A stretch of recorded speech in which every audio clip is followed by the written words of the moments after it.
Good morning, and welcome to this virtual gathering of the First Unitarian Universalist Church of Richmond.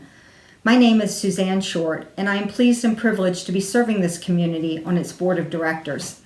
Thank you for taking the time to honor our connections in the ways that we have available until we are all able to safely meet again in person. If you are a visitor here today, we are so glad that you found us. We welcome you, and we thank you for spending time with us and hope that you will come again soon. Our church was begun in 1833 as a liberal Christian community. We are now a community of many faith journeys and beliefs, guided not by a creed, but by a covenant to uphold shared principles marked by love, respect, and justice. Our faith community continues to work together to put our UU principles and values into action and to build beloved community and serve the purpose of justice for all here in the Richmond community and our world. We welcome you to live these principles with us as you continue your spiritual journey. We welcome you with all of your diverse identities as a whole, multifaceted, and beloved person. If you're a visitor here today or new to Unitarian Universalism and would like to learn more about our faith and our community, we invite you to check out our website, join our Facebook group, and to reach out to us by email at membership@richmonduu.org. As a reminder, please do not hesitate to reach out to our staff or our care team if you are in need. We hope you will consider joining us at our virtual coffee hour, which starts approximately 5 minutes after the end of the service. Through a separate Zoom link available in Saturday's email and on Facebook. Coffee Hour provides a time for us to connect with one another. And if you are new to First UU or a visitor here today, an opportunity for you to get to know us better and for us to get to know you better. I would like to encourage church members and visitors to tune in to our Sunday morning services 5 to 10 minutes early to catch the rolling announcements and to also check out our various editions of First News Weekly each week.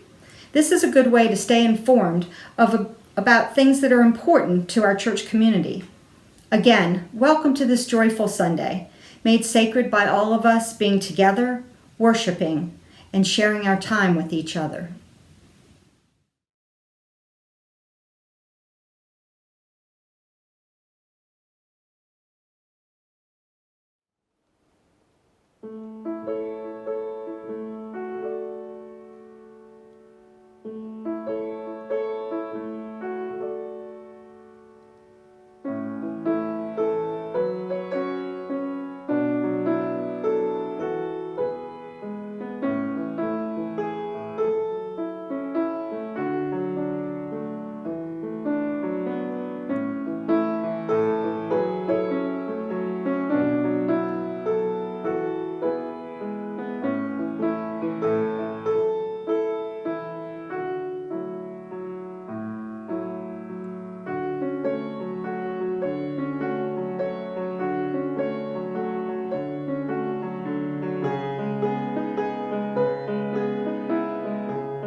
In 1837, in County Cork, Ireland, Mary Harris was born to a tenant farmer family. Born into the midst of the potato famine, she later would remember that after having immigrated to America. In America, she became a school teacher. She ran a dress shop that was successful. She married, and she had 4 beautiful children. But then in 1867, she and the rest of her family were hit with yellow fever. Her 4 children and her husband died. It was just 4 years later that in the Great Chicago Fire, her dress shop would burn to the ground, and there would be no help. Mary Harris began to advocate. Mary Harris began to work for justice and to support unions.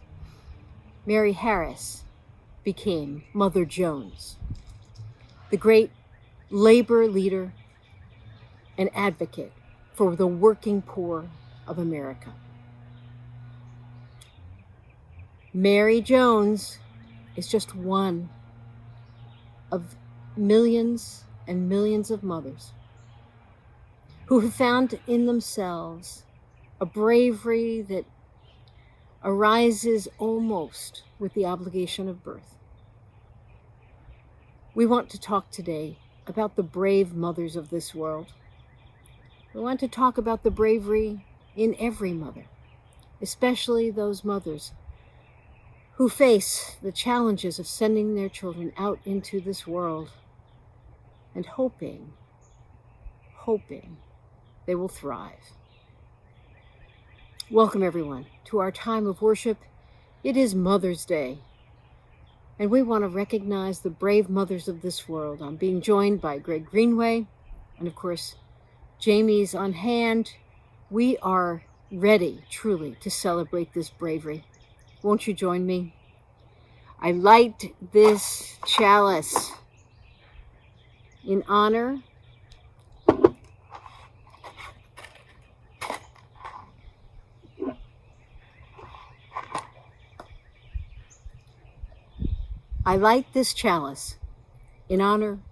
of Mother Jones.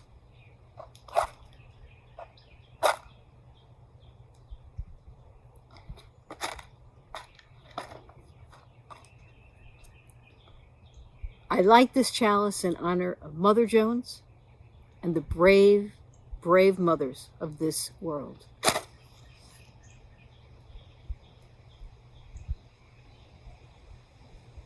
Welcome to a time of worship.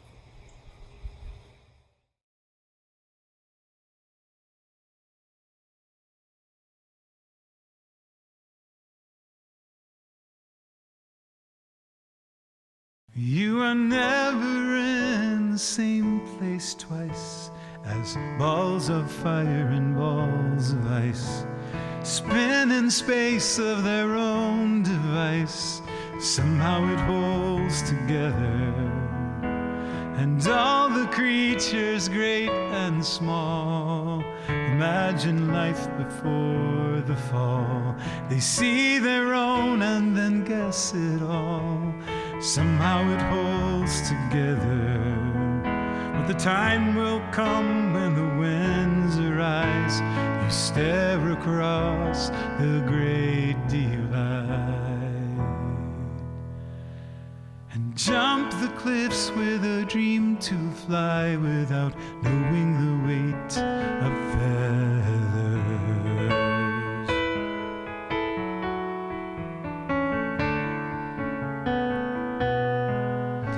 Curtains rise and the story's told. The gaps are filled with blood and gold. Martyrs mask the remaining holes. Somehow it holds together. And old men in their drafty homes, with crowded heads and achy bones, knowing all anyone could know. Part of them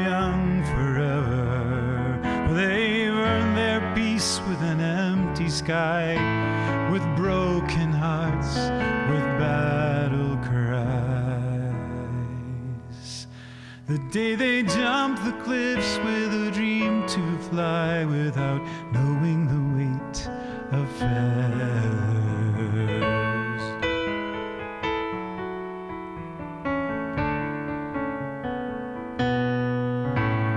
Flying, falling, what's the difference now?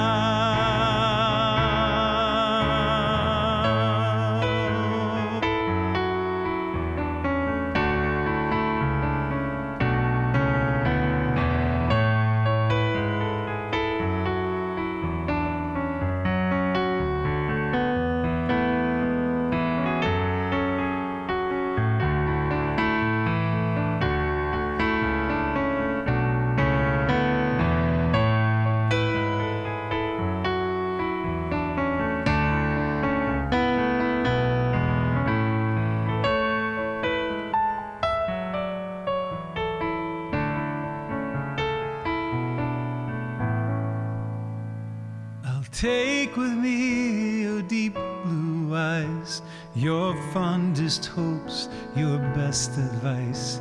We've disagreed almost all our lives. How could that ever matter? All those years just to provide for me the thing you could never try. To jump the cliffs with a dream to fly without knowing the weight of feathers. Yes, I jump the cliffs with a dream to fly without knowing the weight of feathers.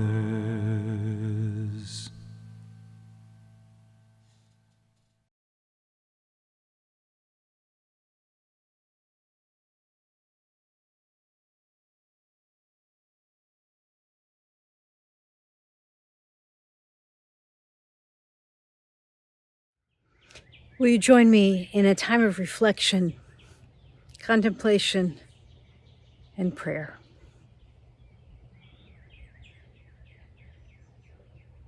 Spirit that is living in this community,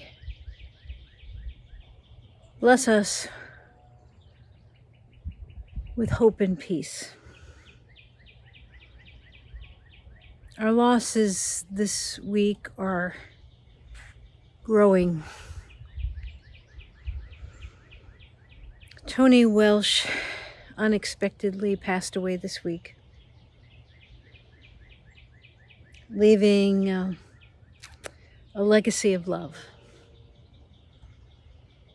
but great grieving for his family. And as I am recording this, Peter Erickson, beloved in our congregation, of course, he is in last days.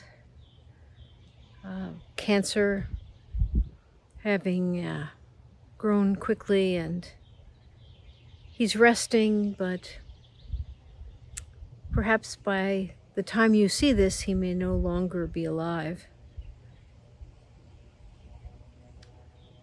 We are very grateful for the care that he's receiving and the love and leadership that he has given us. And we hope that his passing is very peaceful.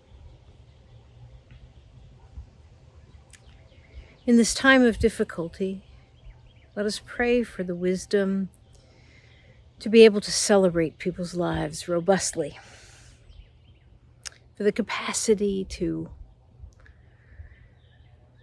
enter into the beautiful interplay of great people with wonderful, wonderful spirits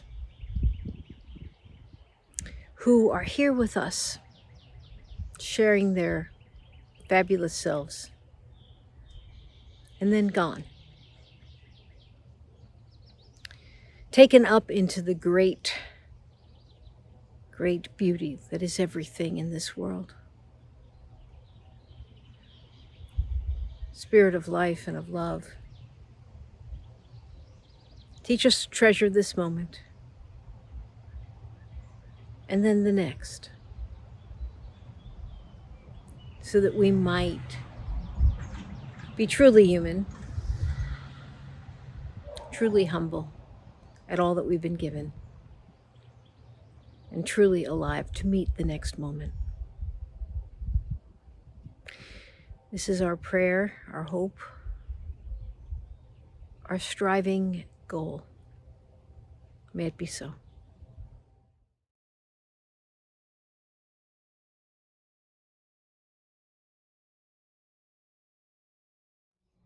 I'd like to read to you now from this book, Breathe, by Amani Perry.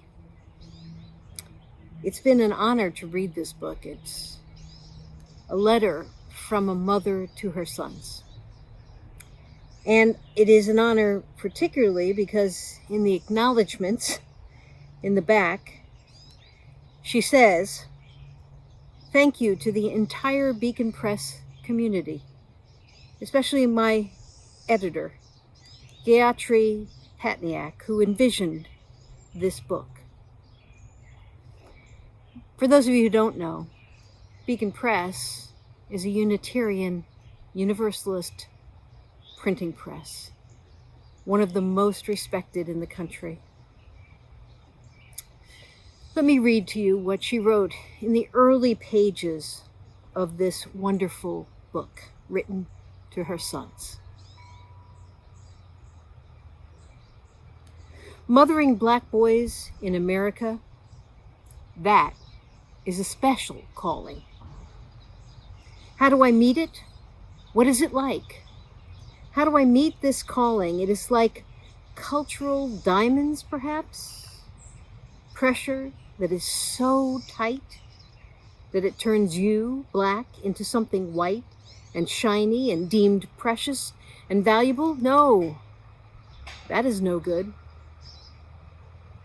Do I fuel it like coal? Something that is to be burned up and used for the warmth of others, or a consolation prize on Christmas? That's no good either. Do I cover my home in the blood of the proverbial sacrificial goat, praying that we are passed over, that the bloodthirsty fear lands at someone else's door? I am tempted, but I know that prayers don't prevent tragedy. They hold you up as you pass through it. Sometimes.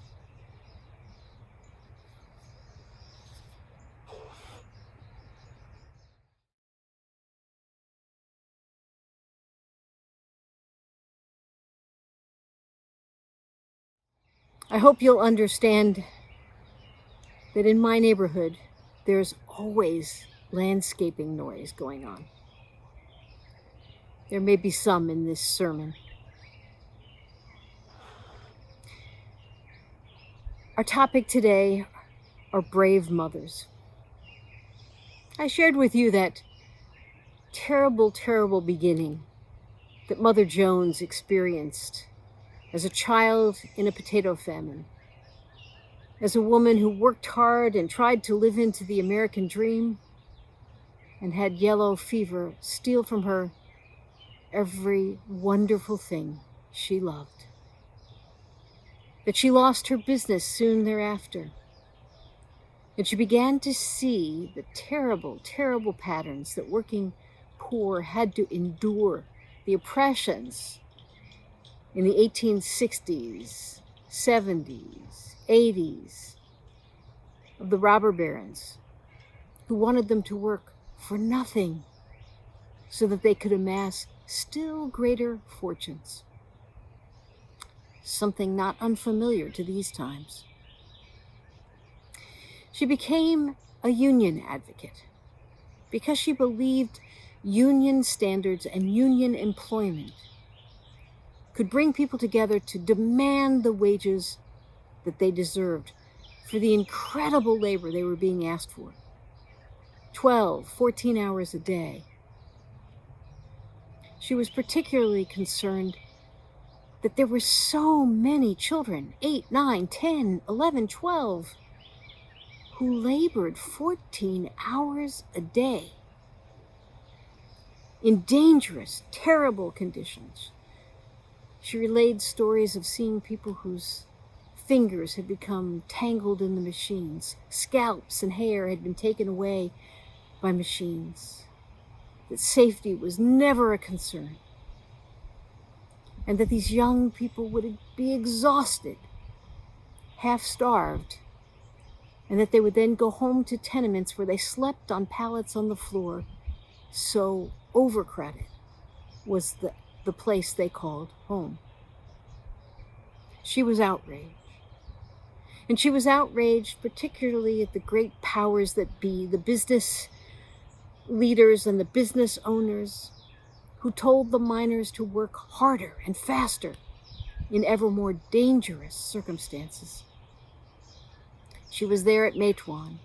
She was there at all the labor problems of this country as we tried to emerge from a post-Civil War time and to find our footing in a country that imagined it could deprive any and everyone of citizenship and the right to vote and the right to an education and the simple right to a childhood. All this because as a mother she was inspired to advocate. Her great loss was transformed into our gain. And there was Sojourner Truth. In the 18 teens and 20s, she recognized as an enslaved person in New York State. Yes, for a great time in our country, the largest population of enslaved people were in the Hudson Valley of New York State. As an enslaved person there, she recognized the importance of gaining one's freedom. Saving, working, doing all kinds of things, she finally became free. It's hard to say became free. Truly, she was always meant to be free, as any human is. But what was very, very challenging for her as a mother was that her beloved son, Peter, was coming to the end of the time in which he was to be enslaved. He was to be granted his freedom, and his master sold him literally downriver to be enslaved in Alabama, where he would never, ever be free. Sojourner Truth understood this to be against all the laws that Americans claimed they honored. And so, methodically, she began to bring a case against the master who had seen Peter enslaved, gone from a household in New York to the chain gang of Alabama. She worried about him daily, imagined his shock at the transportation that had changed his entire future. And she went to court. Sojourner Truth won that case. And Peter was returned to her and made free, as he always was meant to be. But she was haunted by the many others who were left behind in Alabama, of the many others who stood at the auction block with their parents and were bought and sold and separated forever. And she became a great advocate to end slavery in this country, helping in part to foment the great disagreement that emerged in the 40s and the 50s and ultimately in the Civil War, and which continues to this day through the time of Jim Crow and mass incarceration, to the names that have become inscribed on our hearts: Trayvon Martin, Eric Gardner, Tamir Rice, Breonna Taylor, George Floyd.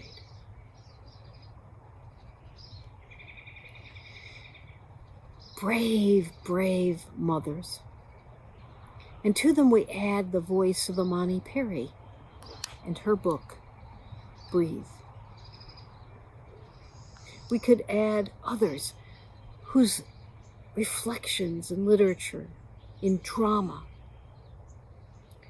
whose plays have helped us to understand what it means to be a mother in a country that doesn't fully value children,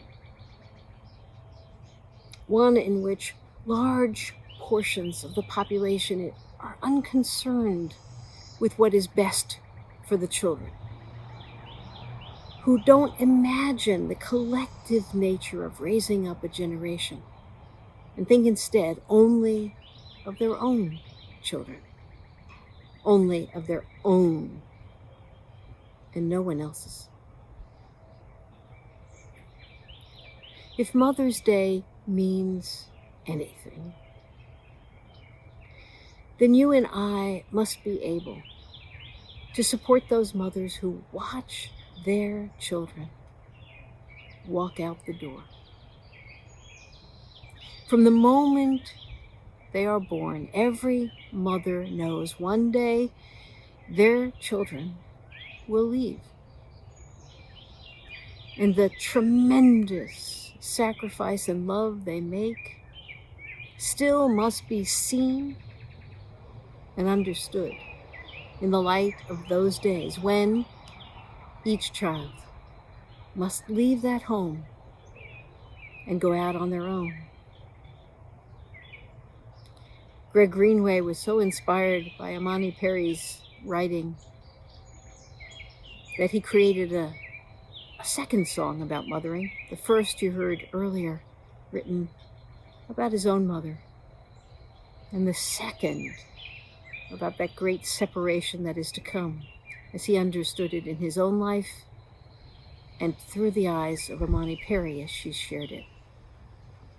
Isn't it great? We have a musician who can take all this in and transform it into something beautiful. So great. So when we celebrate Mother's Day today, and there'll be candy and roses and cooked dinners and all kinds of lovely cards, as we celebrate Mother's Day today, we're going to have all manner of beautiful understandings of how wonderful, generous, and brave our mothers have been. Let's not forget to name that to them.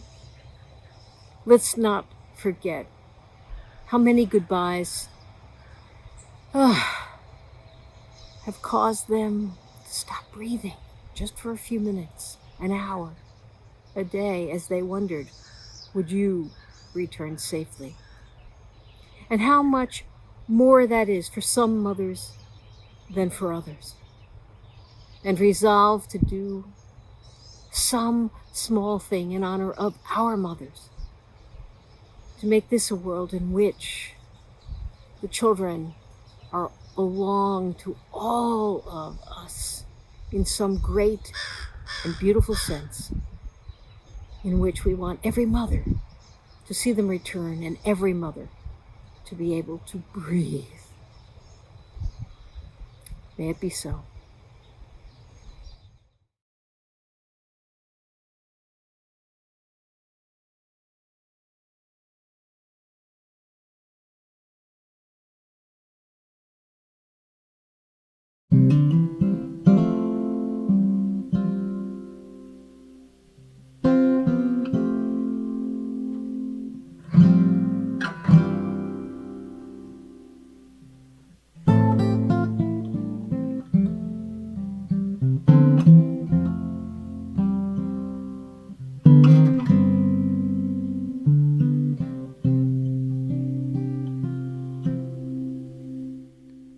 Mother said,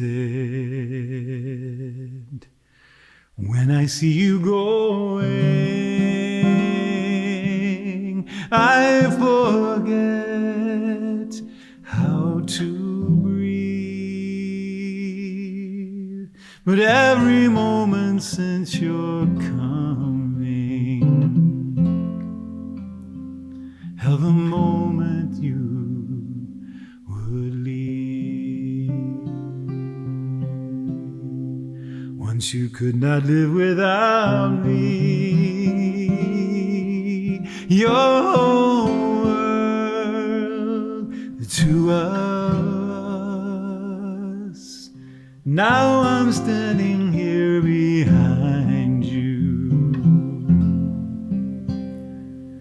as you go the way you must. From the time they call you mother, your life is spoken for,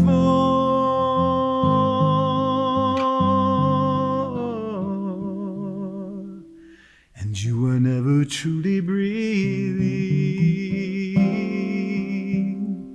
till they walk back through that door.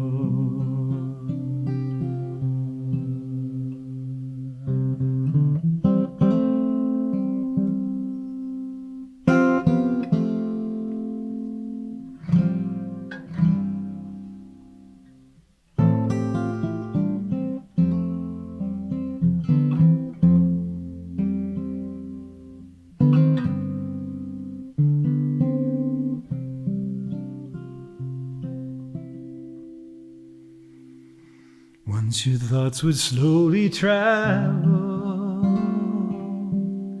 across the wrinkles of your face, eyes wide open,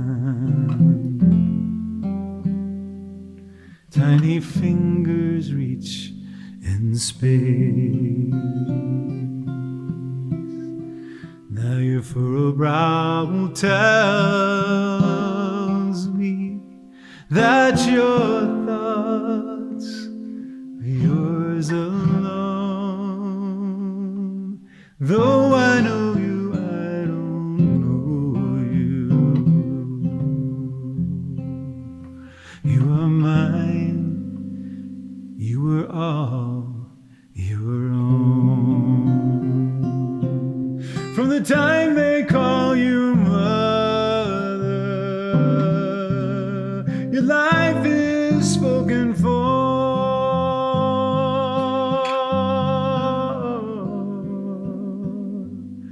You are never truly breathing till they walk back through that door. From the time they call you mother, you learn what only mothers know.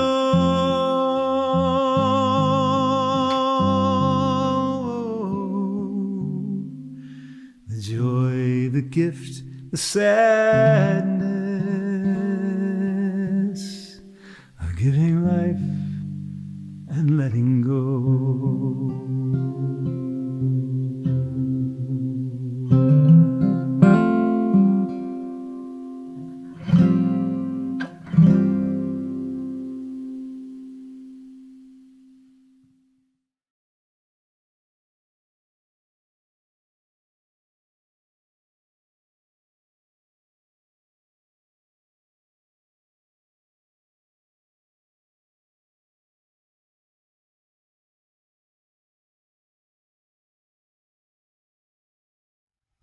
Virginia Interfaith Power and Light is our May Share the Plate recipient.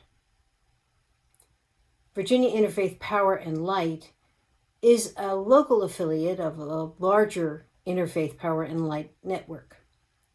It works with Virginia organizing, and it is a group of persons dedicated to seeing churches, congregations, synagogues come together to work for the sustainability of our earth here in Virginia.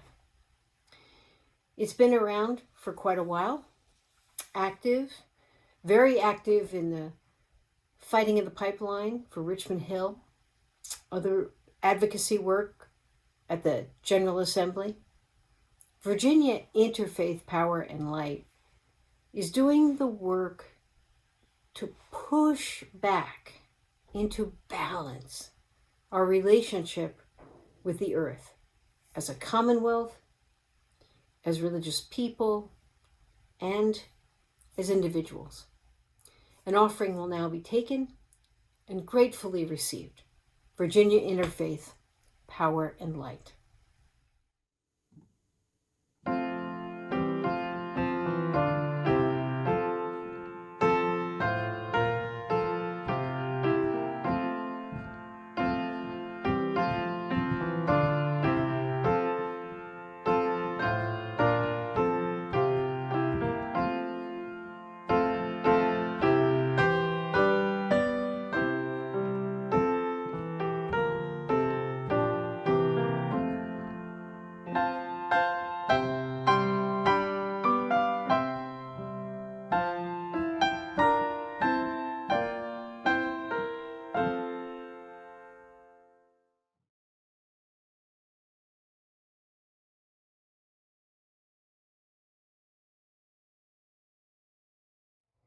Our service is now at an end. In fact, the chalice has gone out. But we celebrate the bravery and inspiration we've received from so many amazing women. And we recognize that we can bring this forward into our collective wisdom to understand that bravery in the face of difficult days is not easy, but it is worthwhile. And we're inspired to be stronger and braver and more forceful in speaking for what is right. May it be so. I hope your week is wonderful and enjoy the spring here in the Richmond area. Blessed be everybody.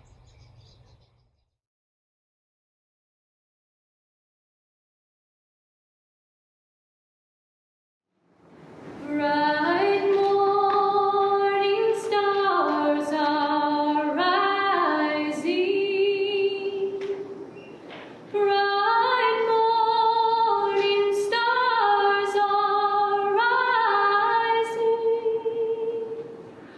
Bright morning stars are rising. Day is a-breaking in my soul. Oh, where are our dear fathers? Oh, where are our dear fathers? They are down in the valley of praying. Day is a-breaking